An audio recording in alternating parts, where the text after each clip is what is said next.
Chair, before I start, may I also avail of Senator Jinggoy's request kanina to have some ample time, Mr. Chairman. With the permission of the other members, you have 10 minutes. Thank you, Mr. Chairman. Mr. Chairman, I'll go straight to the point. I will no longer deliver an opening remarks. Sabi ho nung Ecclesiastes chapter 3 verse 17, God will judge both righteous and wicked people because there's time for every matter and every deed. I thank our chair and our colleagues for this opportunity na makapagtanong. Una kong tanungin, nandito na po daw si Mr. JP Mendoza. Am I correct, Mr. Chairman? Yes, he is here. Yeah. Seated beside Bryce Hernandez. Hi, Engineer Mendoza. Nagbigay po kayo ng testimonya noong sa House of Representatives September 9 at under oath po kayo noon, no, sir? Pwedeng pa remind lang yung RA 11594, we passed it last 18 Congress para lang alam mo na ini-impose natin yung higher penalties dito for perjury, no, which is up to 12 years of imprisonment per count. Actually kanina si Bryce, nawala na si Bryce. Kanina pinapakinggan ko si Bryce, parang naka-4 na counts na ng perjury. So that's 48 years na. Anyway, gusto kong ipakita sa iyo to, JP, no, yung binanggit mo doon sa camera. Can you stop my Ayan. Pwedeng pakibasa mo, JP, yung binanggit mo dito sa camera. Verbatim yan, Mr. Chair.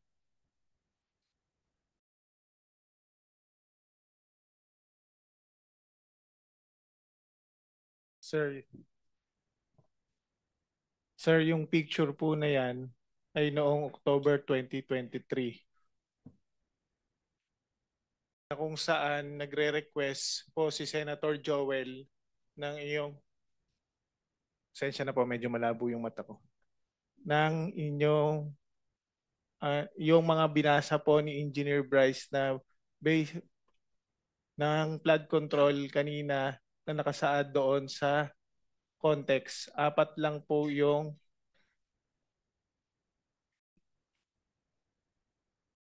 pwedeng picturean ko pa para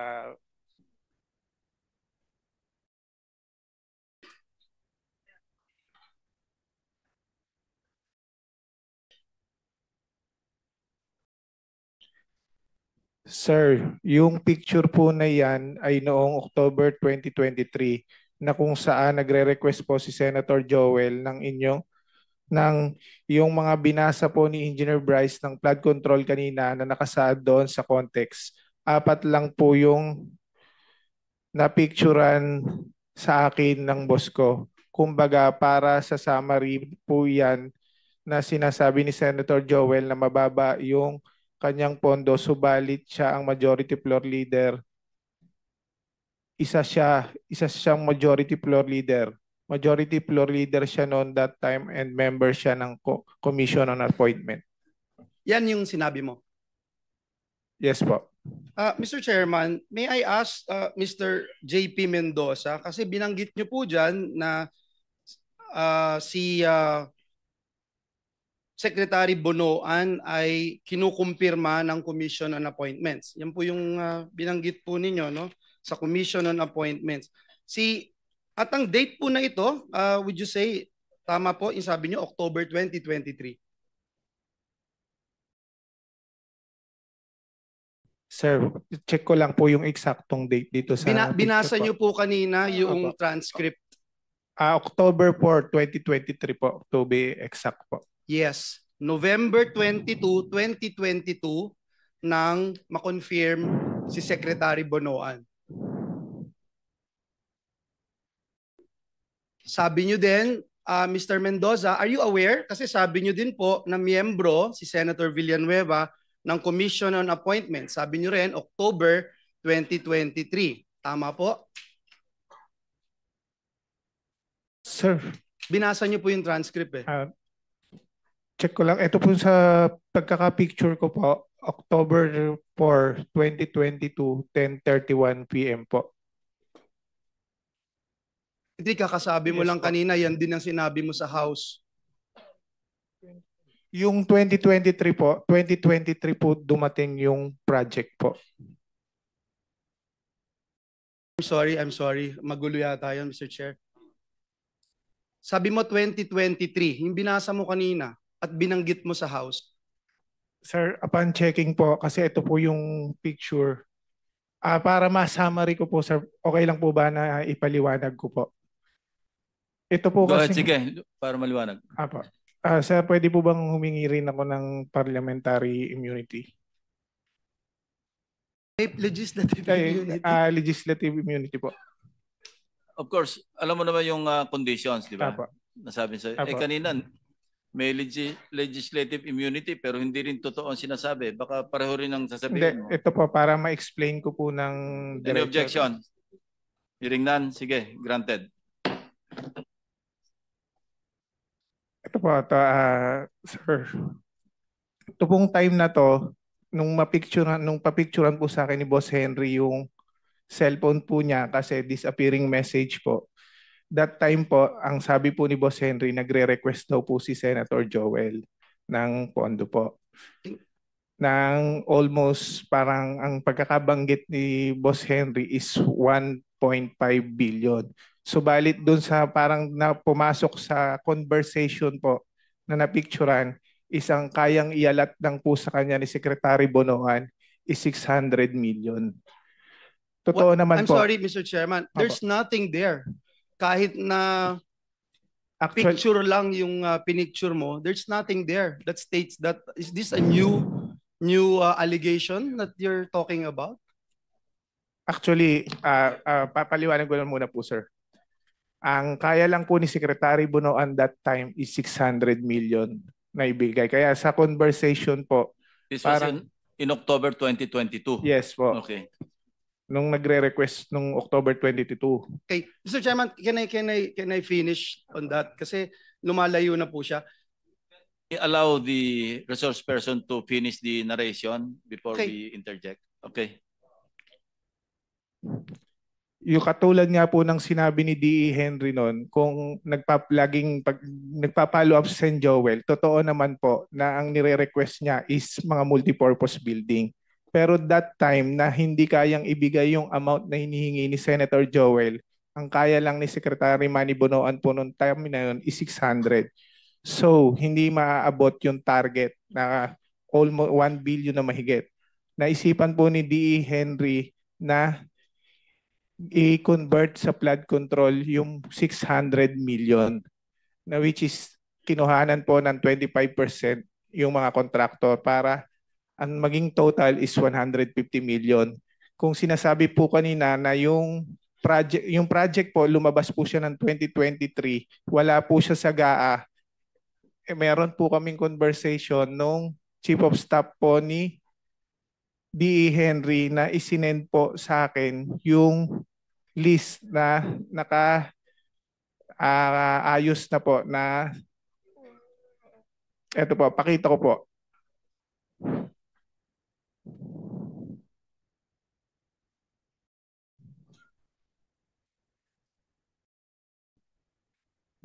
Check natin.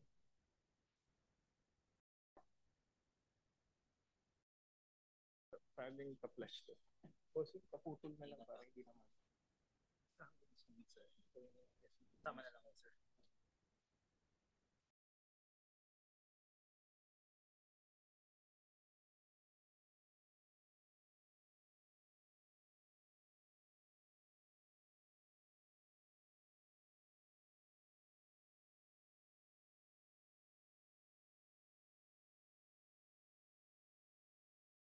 Mr. Chairman. Not germane to my questions kasi, Mr. Yung Chairman. sinasabi mo, excuse me, Senator Joel. Sinasabi mo, meron kang screenshot ng conversation mo with Senator Joel? Pinapicturan po sa akin. Sino ang kausap ni Senator Joel? Si D.E. Henry po. Chairman, hindi po screenshot. Ang screenshot, it has to be your phone. So, well, screenshot or photo taken from a screenshot Pareho lang Hindi yun. po photo, pinapicturan po niya sa akin yung cellphone niya. Yung cellphone. Kasi disappearing message po siya. Okay, sige. Nasaan yun?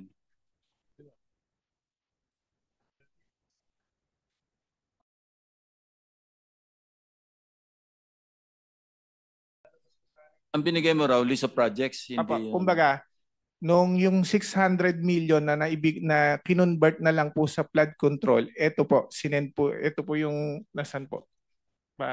Now, how can you prove na si Senator Joel at saka si Engineer Alcantara yung nag-uusap doon sa, yung nando sa thread? Nung nasa Congress po, tinanong din po siya sa House kung kinukumpirma po niya na nag-uusap sila. Kinonfirm naman po ni DE. Are you confirming? I confirm, nung last time po sa Congress, ang kinonfirm ko lang po na si Senator Joel po ay nag-follow up sa akin na pwedeng malagyan ng building, mga school building po ay multipurpose building, baka pwedeng mabigyan po ni Secretary. Meron daw po request pero pinapapollow up niya lang po sa akin. Pero there's no such thing as flood control, Your Honor. Yun po ang bilanggit ko sa Congress po. Ayan, Senator Joel, please continue. Thank you. Be thou as it may, Mr. Chairman, JP, 2022, 2023, hindi po ako miyembro ng Commission on Appointments. Hindi po ako miyembro. Pwede kong tanungin si Mr. Alcantara. Mr. Alcantara, same question that I asked Secretary Bonoan's Regional Director Tolentino. Was there a time na I asked or I nominated flood control program sa inyo? Wala po, Your Honor. Ever since po. Ever since, wala, Mr. Chairman. Was there a time na naglabi si Senator Villanueva for any contractor na in-endorse, pinakitaan ng pabor, or nilabi sa iyo, Mr. Alcantara? Wala po, Your Honor. Thank you, Mr. Chairman. Balikan kita, JP, no? Hindi ako CA member. Kinonfirm na si Secretary Bonoan dun sa sinabi nyo. Doon sa mga binanggit mo doon sa plenaryo, doon sa Kamara. Gusto ko lang malaman, meron bang nag-utos sa'yo, sabi sa'yo na banggitin ang pangalan ni Senator Villanueva na ang tanging basis mo ay pinicturan mo ang isang telepono na hindi din sa'yo? Wala po, sir.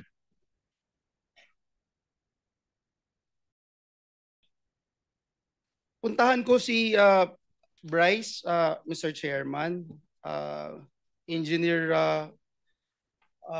Bryce, nagpunta ka rin sa Kamara de Representantes at doon marami kang sinabi, may mga picture, kagaya nung sinasabi ni JP na pinicturan niya yung isang telepono at di umano ito ay conversation ni Joel Villanueva at isang Henry Alcantara. At nakakalungkot man na kahit ito'y isang picture lang from a different phone, parang tinanggap na gospel truth doon sa camera, no? May ipapakita rin akong picture sa iyo, Bryce. Pakitignan itong picture na to.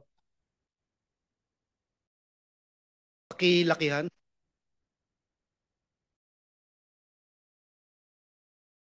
Bryce, naaalala mo ba yung messages na ito?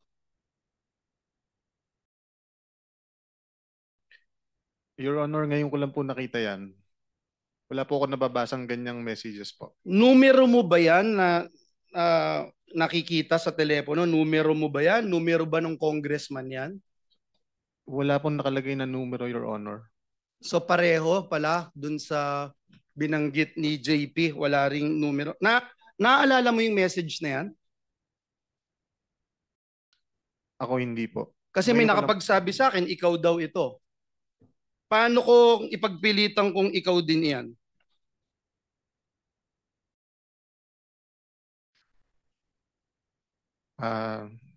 Nasa sa inyo na po yan, Your Honor. Pero hindi ikaw yan. Hindi po. Babasahin ko lang, Mr. Chairman, nakalagay dito, Congressman, Bryce, idiin mo si Sen Joel dito. Bryce sumagot, basta kayo na bahala sa akin, batchmate. Huwag niyo lang akong ibalik sa Senado, sa Senate. Mr. Chairman, if we rely on pictures, anyone can claim anything. And let me show how easy it is to fake this one, Mr. Chairman.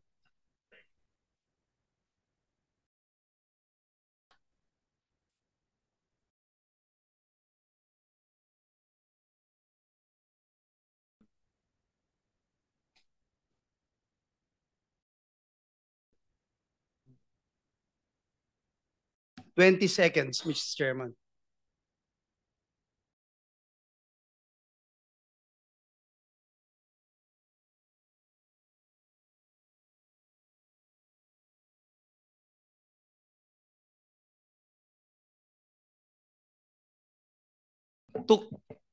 Took me 20 seconds, Mr. Chairman, to do that. Mr. Chairman, maaaring sabihin yung cellphone na nagpicture at ang metadata ng picture na ito ay para sabihin kinuhanan talaga noong October 2023. Kanina si Mr. JP nagsasabi baka 2022. Pakita din po natin kung papaanong mag-alter sa metadata of an image.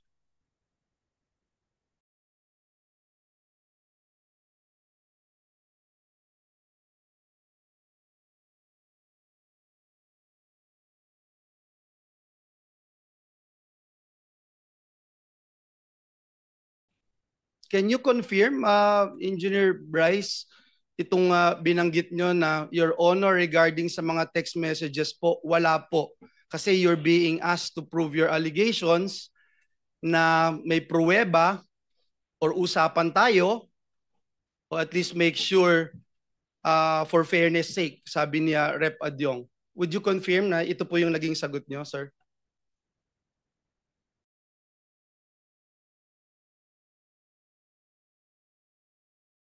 Yes, Your Honor. So ibig sabihin, hearsay, Mr. Chairman, daig pa po nito yung chismis. Nakakalungkot dahil yung chismis trying to destroy me, my name, our family, our loved ones. May mga anak din ako, Engineer Bryce. At higit sa lahat yung simbahan na aking nire-represent na milyong-milyong tao ang nire-respeto yung aking pananampalataya. Mr. Chairman, tandaan din po natin na Bryce and JP, nakita nyo kanina yung pinakita kong video. Hindi ba ganun kadali gumawa? Yes or no lang? Hindi po namin alam na pwede palang gawin yon, Your Honor. Hindi nyo alam. Okay. So ibig sabihin, hindi nyo ginagawa itong pamimeke? Hindi po, Your Honor. Okay. Hindi nyo ginagawa. Mr. Chairman, dun po sa mga isiniwalat nyo, Mr. Chairman, dito sa Senado, ang dami pong kasinungalingan at pamimeke. No? Pakita lang natin yung history ng pamimeke ng public documents nitong dalawang ito, Mr. Chairman. Nameke din po sila ng driver's license para lamang makapaglaro sa casino. Kahit alam nating lahat na krimen ito, ngayon pa po ba sila matatakot, Mr. Chairman, kung ikalulusot po nila ito? So, ito po ba, hindi nyo rin po aaminin na kayong behind dito sa pamimeke ng lisensya na ito, Bryce and JP? Your Honor, wala po akong nahawakang ganyang klase ng ID po. Ganun din po ako, sir. Kasi katulad nga po nung sinagot ko na LTO, may sinampahan na po kami. Sinagot na po namin yan sa LTO, sir. Sige po.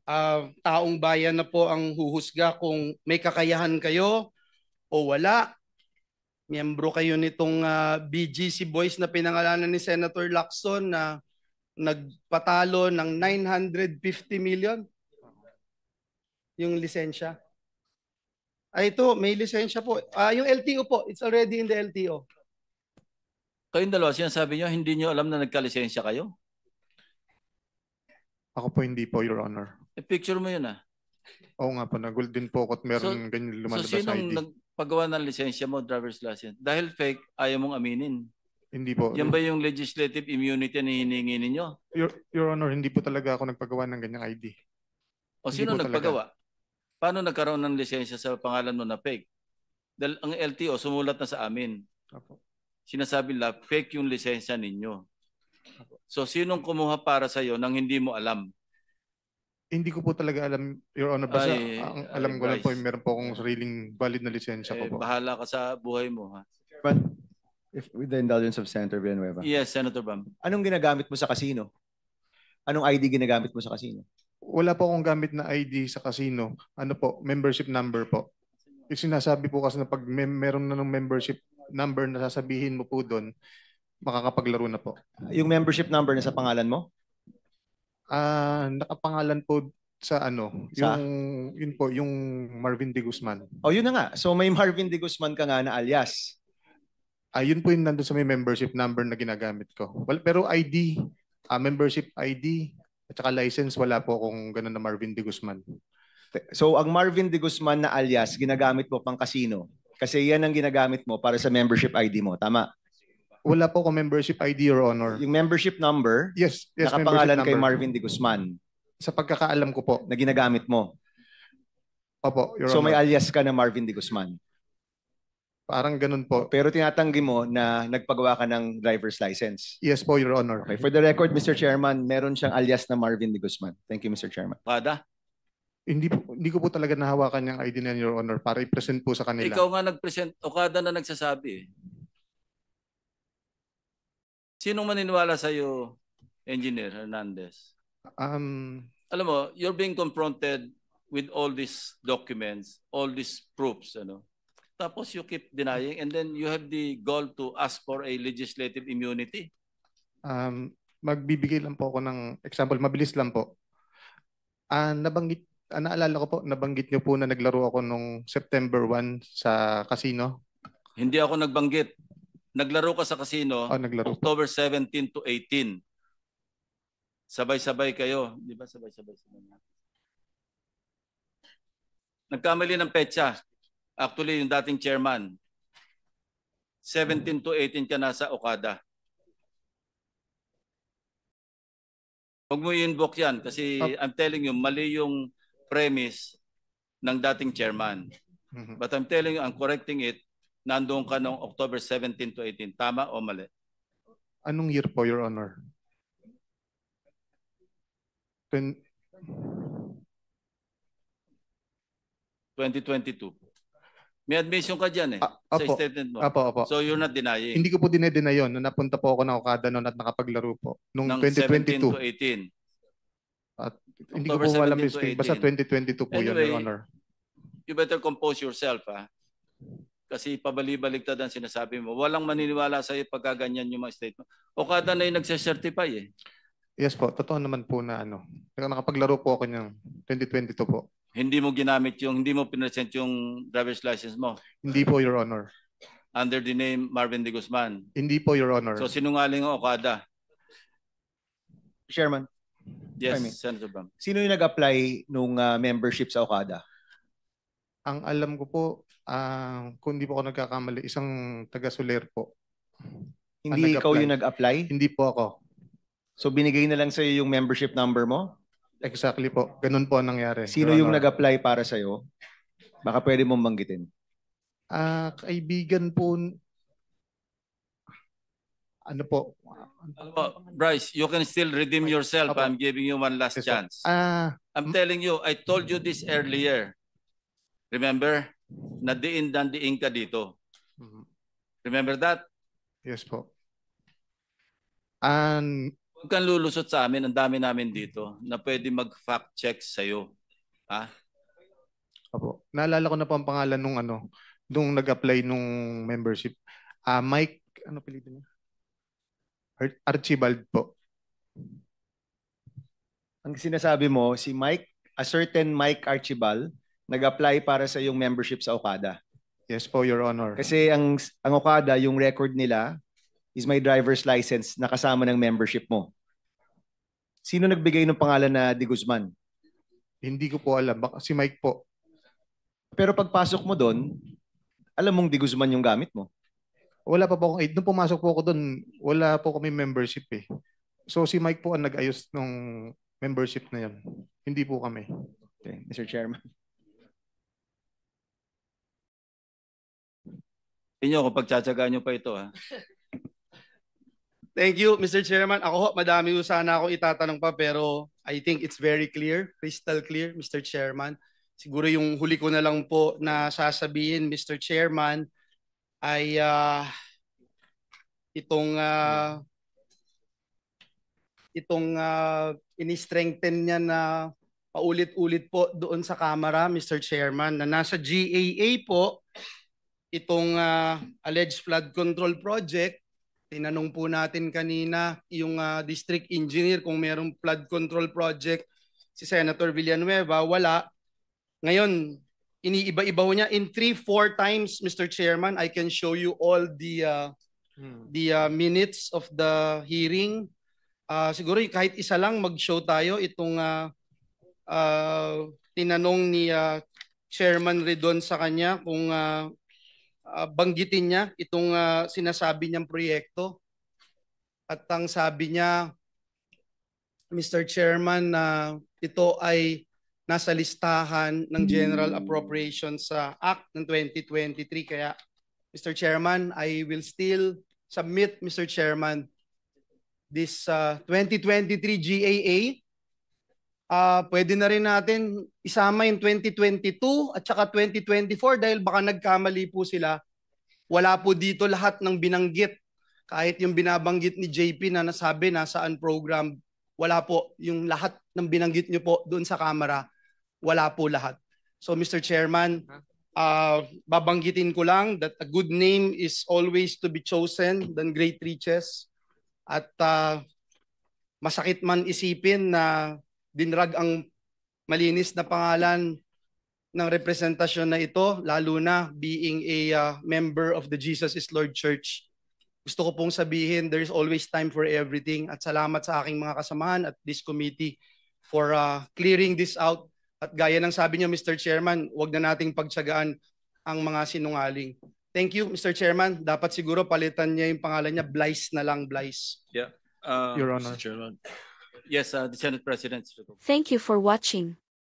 Don't forget to like, share and subscribe for the latest hot news of the press.